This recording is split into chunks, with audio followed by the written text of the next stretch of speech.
Магазиндерде осы қатпарлы пияз нанды 1000 теңгеден сатып аламыз. Ақшаны құртпай, үйде жасап көрейінші деп жасап көрдім. Тура сол магазиндегідей болып шықты.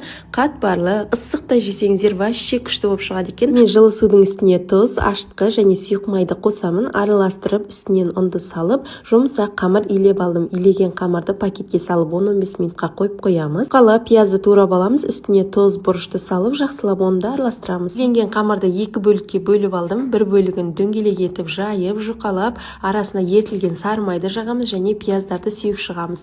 Ортасынан кесеміз. Осылай рулет тәрізді етіп қамырды 2 бөлікке орап шығамыз. Пергамент қағаз төселген табаға орналастырып, үстінен кішкене басамыз. Қатты басып жібермеңіздер. Үстіне жұмыртқаның сарыуызын жағып, күнжіт себемізде 180 градус қызып тұрған пешке 30-35 минутқа пісуге жібереміз. Бізде сонда жаңағы илеп алған қамырдан 2 дана пиязынан шығатын болады. Мен бұл пиязнандарды өзімнің сүйікті шайым Чемпион Кения сансетпен ішемін. Өте дәмді шай, құрамында бояғыштар жоқ. Сіздерге де осы шаймен ішуді ұсынамын. Рецепт ұнап жатырса, парақшама дәл қазір тіркеліп алуды ұмытпаңыздар.